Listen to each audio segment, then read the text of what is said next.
Thank you. Good afternoon. Welcome, everybody. And thanks for tuning in and join us at Bruegel. Today, we have a very exciting program on the future of work and inclusive growth with two extraordinary events. First one that I'm about to introduce with the European Commissioner for Jobs and Social Rights, Nicolas Schmit. Welcome, Commissioner. Thank you for joining us. And following that, at 3 p.m., a second event with David Autor from MIT, who is one of the world's leading researchers on the impact of technology on labor markets. So, we have a lot to talk about today. So both events have the same root. We are at the cusp of a major change in our society. Luckily, we are starting to imagine our life in a post-pandemic world. But the pandemic has also emphasized many structural issues within the economy that we need to address. Some of those issues relate to a paradox concerning the role of technological development. On the one hand, technology somehow saved us during the pandemic, allowing us to work and stay in touch, for example. Obviously, technology is allowing us to have this event today, so it's clear. But on the other hand, it became apparent how technology can exacerbate inequality if public policy does not intervene. For example, during the pandemic, those who could not telework were the most hit by the crisis. Or think about the digital divide and what it meant for kids and students who were left behind in terms of access to education. And this has a potentially dramatic long-term consequence for inequality on society.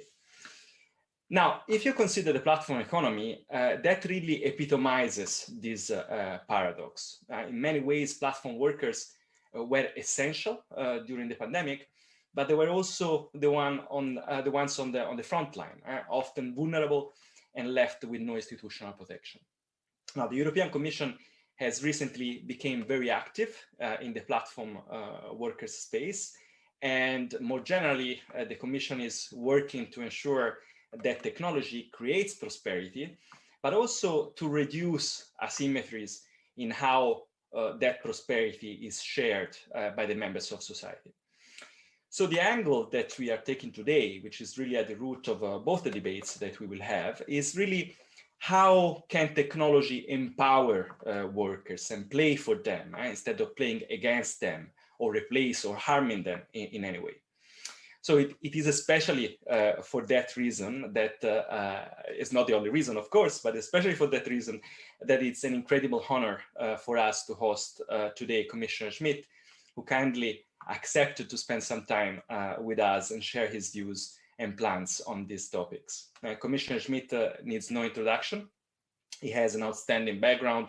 He held top political positions in Luxembourg in the past, and he also has a strong connection with the academic community with a PhD in economic relations from Marseille. So I will now give the word to the Commissioner for his initial remarks.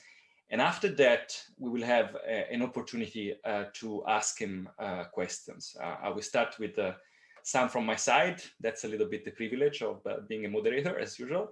But there will be also an opportunity for all of you from the audience to actively participate. So very importantly, please remember that you can submit your questions by writing them on Slido.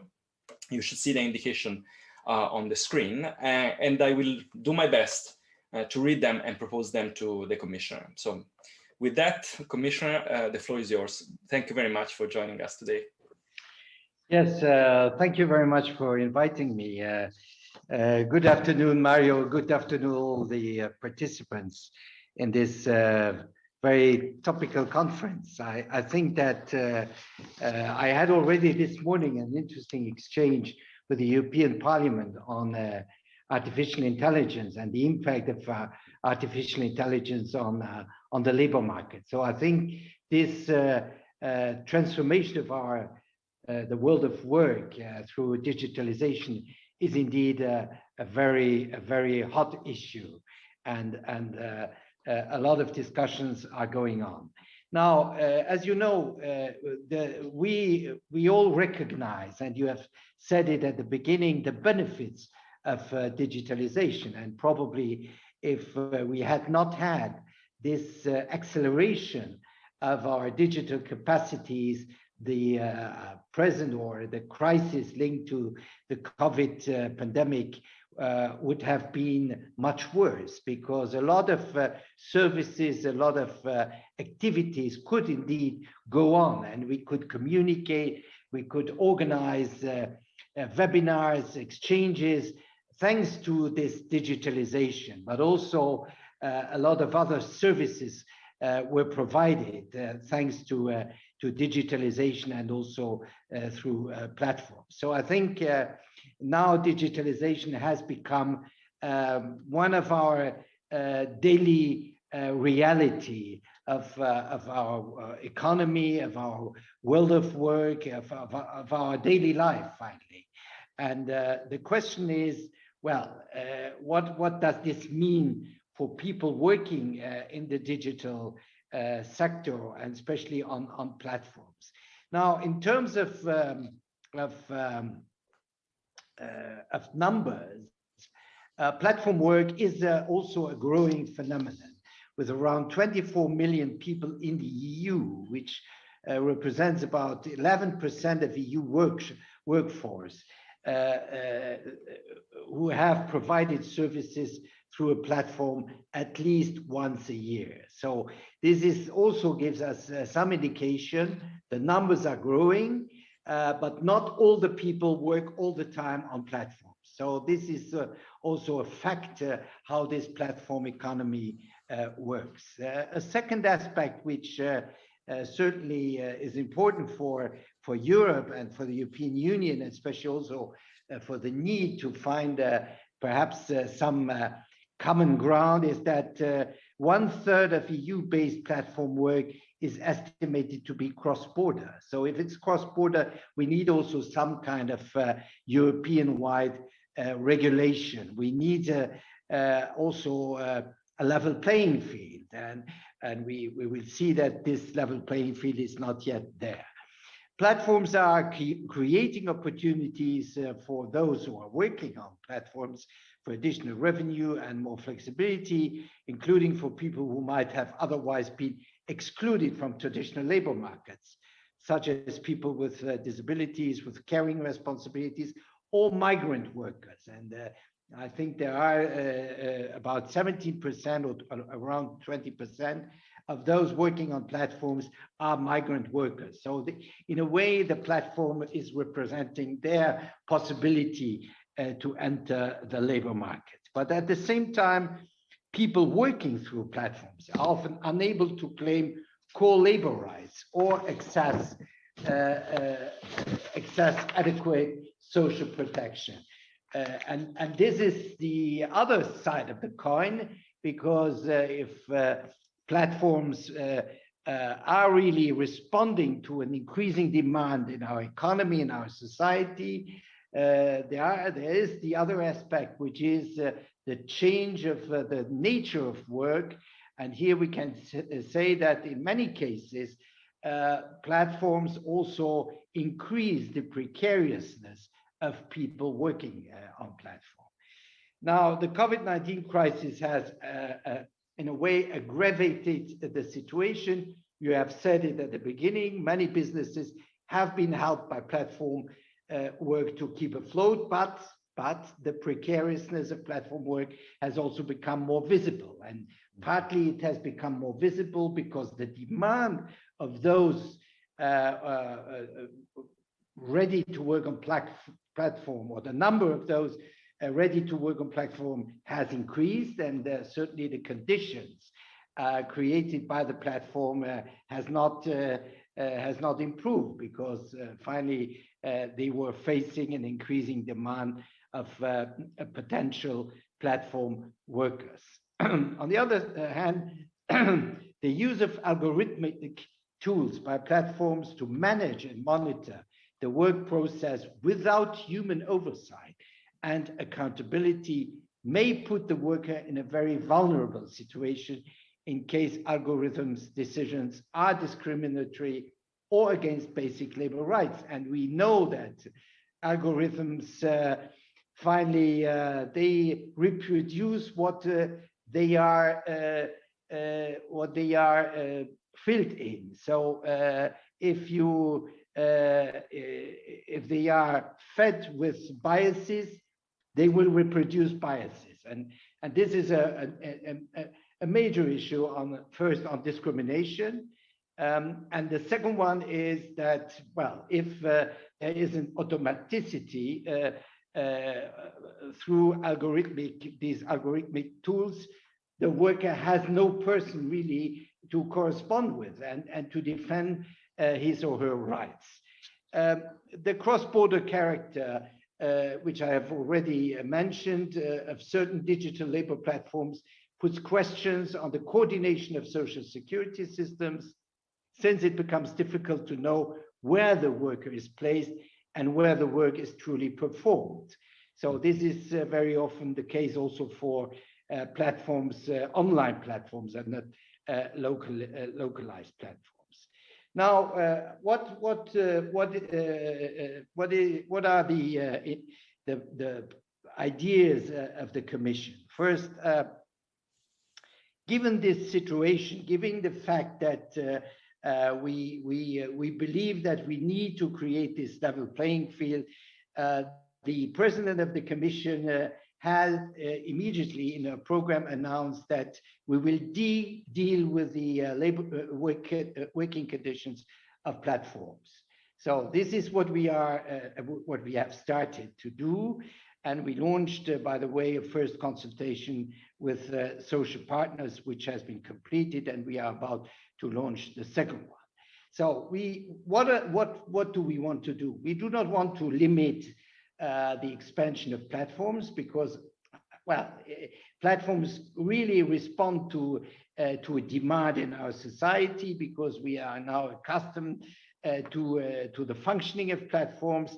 So this is something which the flexibility also they offer, especially also in terms of responding to demands, is well received, but at the same time we have to mitigate the more negative aspects. So what we are doing, what we strive to do, is a balanced approach between what is technologically possible and, on the other hand, what is socially and economically acceptable. So I think what is important is that a platform cannot just ignore the basic social system, labor rights, which have been established for more than decades and even before. I always say, well, we cannot go back before Bismarck by developing the economy of the 21st century. So I think we really have to integrate these social rights and labor rights, which have been established and which are applicable to all other sectors. So there's no reason why it should not be applied to platforms. Now, we are in a situation where some countries have already started to create frameworks for platforms, defining a certain number of issues. This is the most recent case, I think, is Spain. There's systems in France. There is also some regulation in Italy, but we see that still we are still in a relative unknown territory, and for the moment, one issue is predominant. That's the classification of the status of platform workers. And here we see that in those countries where this has not been clearly defined, and there are not many where it has been, well, it's up to jurisdictions to come to conclusions, and the classification is then in the hand of the judges. And we have now, I think, in Europe about 140 different cases on the classification. And most of them come to the conclusion that platform workers are not self-employed, that they are employees or workers. When you take the last judgment in the UK, not an EU member anymore, but nevertheless, it's interesting also to have a look at what they are doing. So I think that here there is a need also for clarification for the reason I gave, the cross-border reason, but also to bring some legal certainty in a sector which is developing. And I think it's not possible to say, well, this is a sector which can be left to self-regulation, as some might think. I think here we have also to have to elaborate a framework, and in the context of the internal market, I think it is important to have a European framework with some basic rules which apply EU, which have to be applied EU-wide. Again, I do not see why platform work, as any other form of work, should not benefit from the basic protections and labor rights. And this is based also on an approach which is developed in the pillar of social rights, where it's clearly said that all kinds of work, all status of work, all forms of work should benefit from a certain number of basic rights. And I think after Porto, this has been, by the way, underlined in the conclusion adopted in Porto. And therefore, we are now launching this legislative initiative. I've said first consultation completed. The second will be launched in a near future with social partners. We have, on the basis of Article 154, we have this obligation to consult social partners. But as finally, platforms are not traditional, so it's not a traditional social partner, because they themselves do not consider themselves as real employers. We have outreached, obviously, also not only to those working on the platforms, quite important, but also to the platforms themselves. And we are in a process of exchanging of views with the different platforms, with the biggest platforms in Europe, trying to understand how they work, because it's not all platforms work in the same way. So it's useful to understand how they work, how they have organized their business model. Now, during the first stage of the social partners consultation process, both trade unions and employers' organizations agree that the Commission has correctly identified the challenges in platform. And these are the misclassification of platform workers and access to collective labor rights, create the right balance between flexibility and protection of rights. This is a very hot issue, because most of the platforms insist a lot on this flexibility, because this is really at the core of their business model. Fair working conditions and access to social protection, I've already mentioned that. Transparency and accountability in algorithmic management. So the cross-border implications and training and upskilling of people working through platforms. There is something which is a bit astonishing or some kind of a paradox. When we think about the digital world, we think about very highly skilled people. And when we are looking at the platforms, we see that finally those are working. The majority of those working for platforms do not need high skills, although a lot of them have skills. But for the jobs they are doing, they need not, and I speak mainly about the location platforms, they are finally, they need very low skills. Well, that's the guy or the girl driving his or her bicycle to bring you your meal, or it's the Uber driver. So it's an area in the digital world where finally the majority of people are low skilled, or if they are not low skilled, there's a real skills mismatch, because they might be skilled applicable both to online and on location platforms. This means, in clear terms, it should be a directive, as well as employers' organizations are more skeptical of an EU initiative on platform work. They argue that action should take place at the national level. A key concern of employers is that an EU initiative on the employment status might negatively affect innovation on the part of platforms. Both trade unions as well as some employers' organizations are against the creation of a third status of workers, because if we have self-employed and employees, well, there might be something that it could be useful to create a third category, which would then be finally the platform work, which would qualify as a third one. Now, would qualify as a third one. Now, to conclude, the second stage will ask social partners' views on the content of a possible initiative that will be launched before the summer. If social partners decide not to enter into negotiations, and this seems the case, the Commission will present a legislative proposal by the end of 2021. So perhaps to mention that we are not in an area where there is not some legislation. We have the difficult issue of algorithmic management, and here certain aspects may be covered by the General Data Protection Regulation.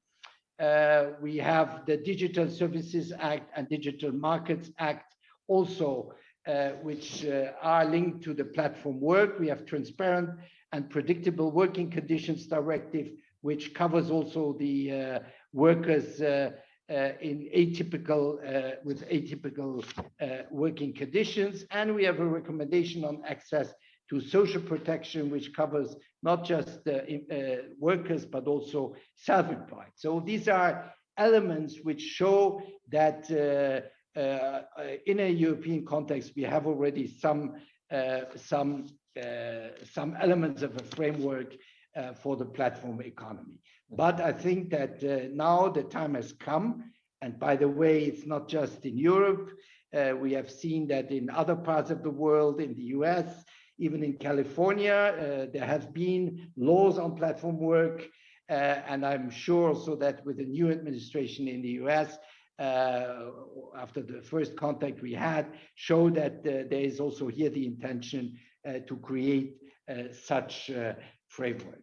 Now, that means just that digitalization, yes, but like all new technologies, finally, we have to shape them. We have to create an adequate framework to make them finally beneficial for all, for the clients, for those who run the platform, but also for those who are working on the platform. Thank you.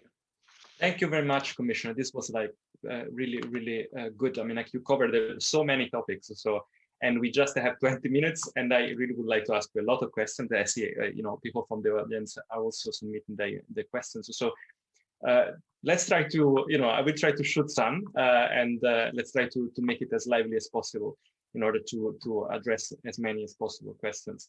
So, I mean, like I liked very much the fact that you emphasize the fact that there is a role for the European Union. I mean, like, I think if we don't find a role here, despite all the frustration that we could have from a European Union perspective, because we know that social matters, they tend to be often like more in the hands of member states. But here, I mean, like the platform economy has a vocation which is really cross-border. So there is scope for advancing. So my question is, you have done this process of consultation.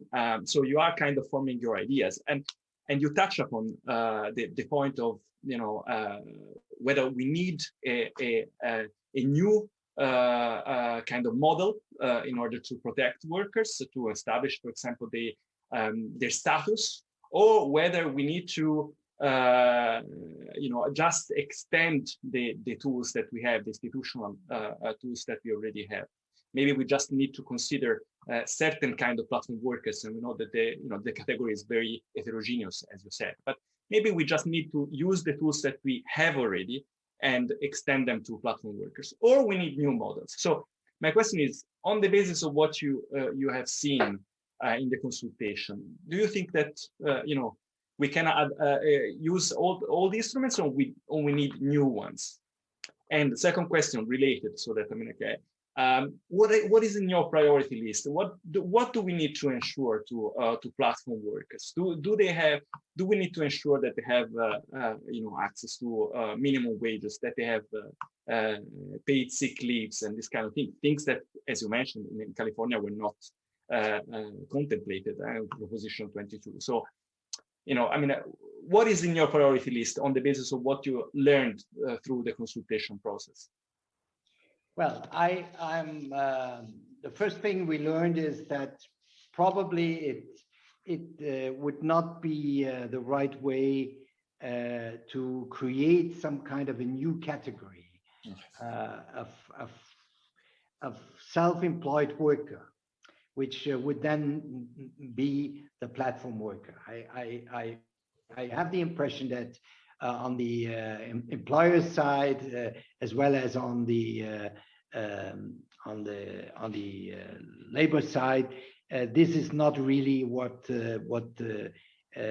we should do. So I think it's more trying to find the right ways to apply what exists to the platform workers, which opens one basic question. What is then the status of a platform worker? Are they employers? Are they employees? Are they workers?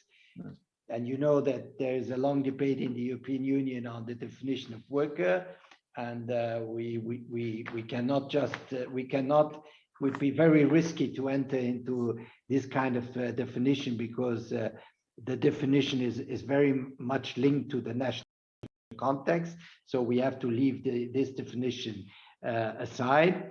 But the point is, what are they? In many cases, when we listen to jurisdictions, they qualify platform workers as not self-employed. Now, so a lot has to do how the worker is qualified, and what might be the procedure to qualify. Now the worker is himself responsible if he considers that he is misclassified. He has to go to a court to ask for a judgment, to ask the judge for deciding what his classification is. This is quite a cumbersome, difficult, and then also after difficult to apply a system. So this is one important issue, how this issue of classification is addressed. We are working on that. It's not an easy question, because you know that a lot of platform workers like also the flexibility on their side.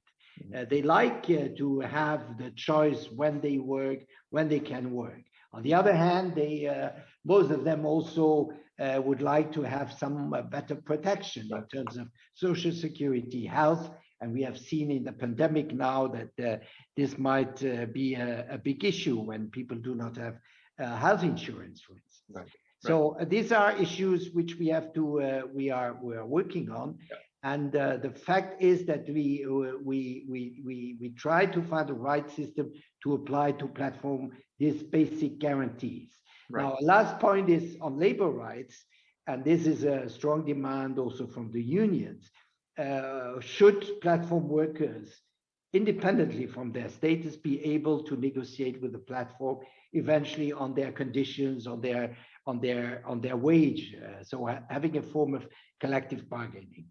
And for the time being, this was not easy, although we have some cases, especially in Denmark, of collective agreements with platform workers. But we had the competition law, which then intervened and qualified this as some kind of a cartel.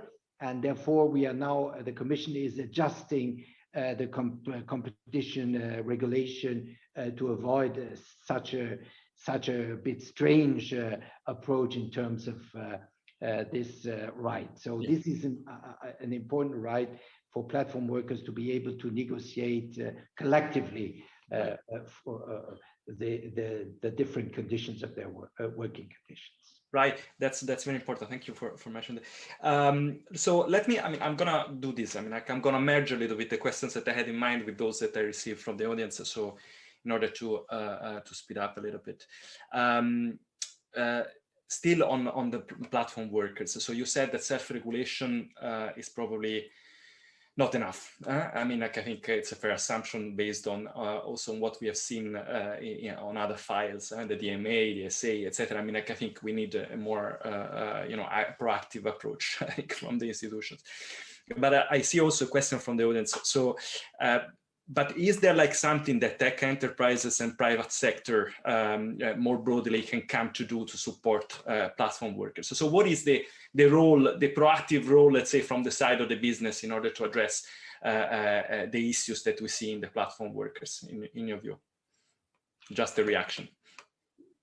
Well, in the different exchanges I had with platforms, I think that platforms start to be aware that there might be some kind of a problem. And what they very often, not all of them, try to present is to say, well, we take care of all that. We have some contact with an insurance company, and we are concluding some kind of social guarantees for those working with us. So this is some kind of a parallel world which the platform would be ready to establish. I'm very reluctant to in that context, because, well, this is in a way questioning the rights in our welfare system, because if I as a company can establish a company or a platform, I say, well, I'm not belonging to the overall welfare system. I'm doing my own business, and I am taking some kind of guarantees for those who are working with me. We are diluting. We are in a way weakening our social protection systems, and that, why should it be possible for platforms and not for other companies? There's one argument. The second one would be, if we do not have some kind of level playing field in terms of costs, which means in terms of contributions also, social contributions. Well, we incentivize finally other businesses to say, well, we are in unfair competition with platforms, so why do we should also try to outsource part of our activities and create a platform, because platforms have a big advantage in terms of for instance, of social contributions, so in terms of cost. So I think we have to have this level playing field, not just between platforms at the European level, but also between platforms and the more traditional businesses. So this is something which is, in my view, absolutely key. Okay, thank you very much. So if we move a little bit, we broaden up a little bit the discussion, so to technology and the impact on work. So there are technologies that from the outset, they seem quite dangerous, right? I mean, like you mentioned, algorithm management, it's not just a matter of discrimination. I mean, of course, I mean, it's about monitoring, you know. But you have others, you have biometric technologies that are used on the workplace. You have technologies like sentiment analysis. You know, these technologies can potentially really affect the well-being of workers. On the other hand, you know, you have technologies that can improve very much the quality of life of workers. For example, in terms of safety, if you think about wearable technologies, you know, virtual reality, augmented reality, you know, we have you know, an issue with security, which is dramatic. In Italy, more than 1,000 people per year die on the workplace. So there is, you know, there is a need for good technology to intervene. So my question is that, what are the tools that you have as a European Commission? I mean, in order to steer a bit employers to tend to adopt more those technologies that improve the life of workers, and actually to disincentivize them to adopt technologies that actually harm them in some ways.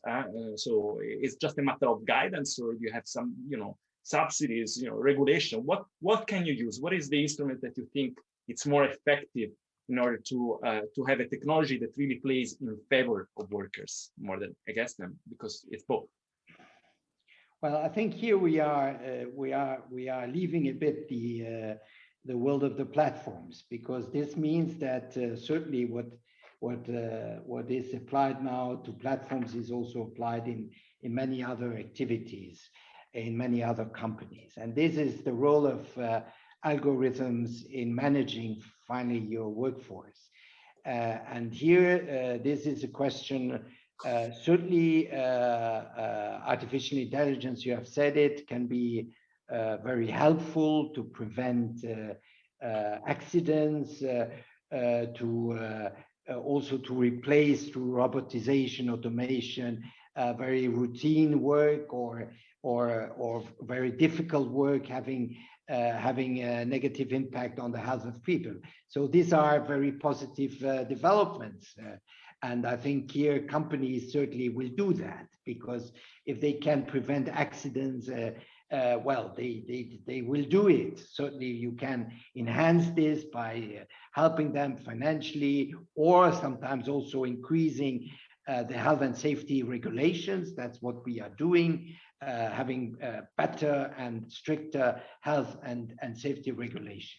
Now, this is the positive aspect, but the other aspect you're referring to is the aspect of the control and surveillance issue. And how far can they go? It starts with hiring. Well, yeah, that's the issue of discrimination, or how your algorithm has been fed.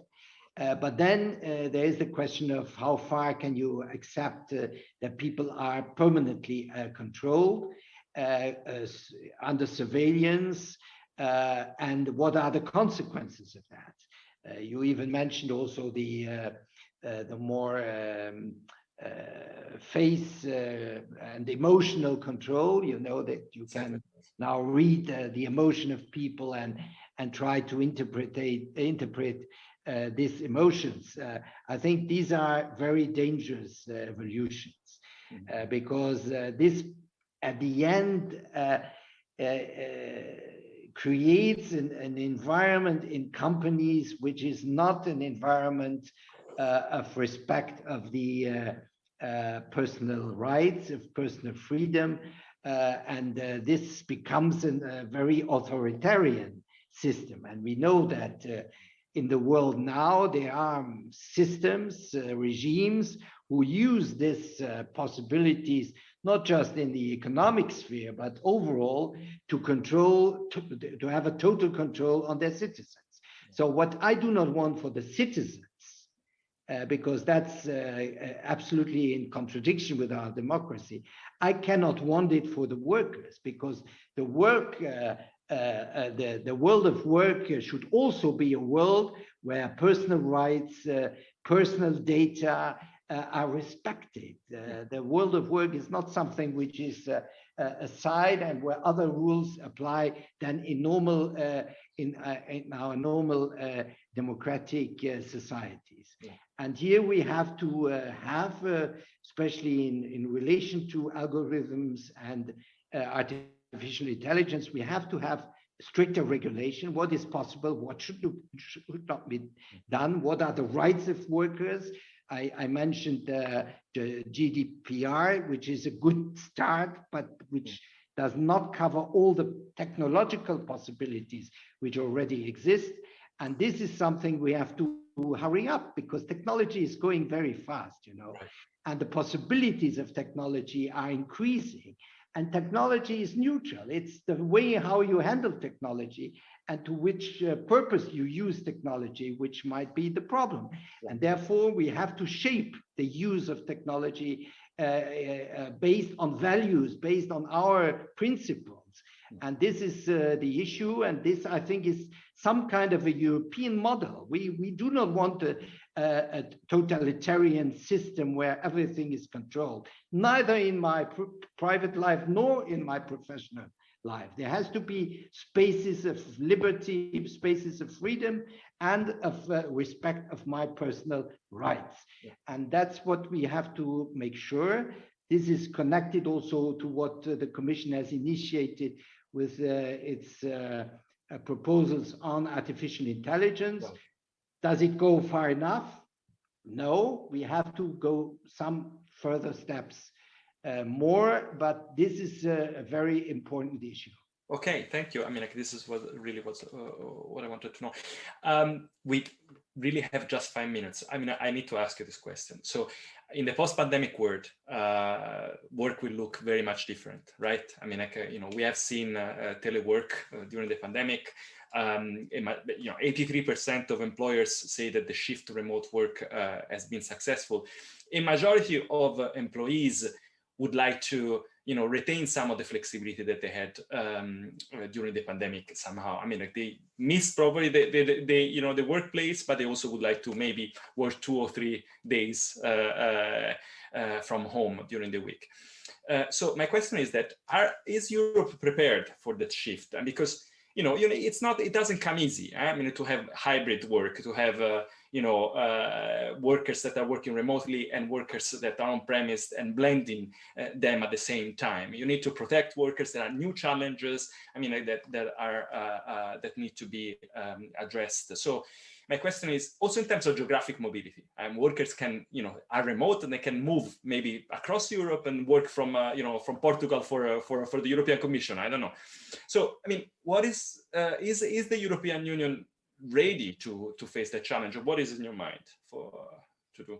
Well, I agree with you that the world after the pandemic will not be exactly like the world before. And we have now a higher percentage of workers on telework, on remote working.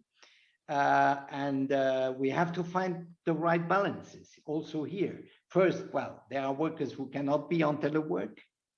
They have no choice. Right. And those who might have the choice, you have to find the right balance. When you listen to many people, well, at the beginning, they found telework fantastic. They could stay at home. They had no commuting and so on, and they found it fantastic. And now when you ask them, then they have the feeling that they need some more contact. So I think that telework will stay with us partially, but people need also, a company that's also a group of people with some kind of direct personal exchanges. That makes, by the way, sometimes the success of companies, where really people have this sense of and this feeling of belonging to a community. So I think I do not see the Commission now establishing rules how telework should be organized, how many days people can be or should be on telework if possible. I think this is depending on the company. This is depending on how companies organize themselves. This is depending also a bit on individuals. Some like to do it from home. Others prefer just to be more in this collective surrounding. Now, on mobility, certainly telework, this is obvious, has also gives new possibility on working on remote working, and you can be far away, and this is where there's some common elements between platforms on one hand and remote working on the other. And I think here we have to have clear rules, because we do not know if I am a worker for a company in a certain country, where do I have to pay my social security? Where do I have to pay my taxes? What are the labor laws applying to me? All this is has to be clarified already now. I'm coming from a country with a lot of transborder workers, and telework has exploded in Luxembourg.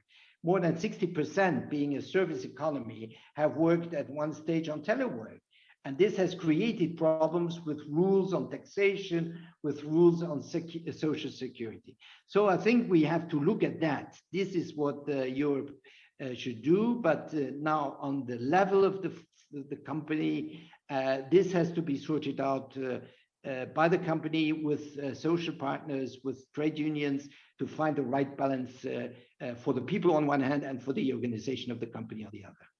All right. So thank you very much, Commissioner. I mean, this was, I know, I mean, like, I would like to keep you like for other half a day here to ask you questions, but it was really enriching to listen to you. And I mean, like, we learned a lot of things. So I'm sorry that we need to close this, but I'm sure that there will be other occasions in the future to Great talk. pleasure. Thank you very much. And for the whole audience and for you, of course, Commissioner, if you feel like, of course, you are most welcome to stay. In about 15 minutes at 3 p.m. we will have another event, as I said at the beginning of this conversation, with David Author from MIT, talking about the future of work. So you're welcome to stay after the break. Thank you very much. Goodbye to all of you.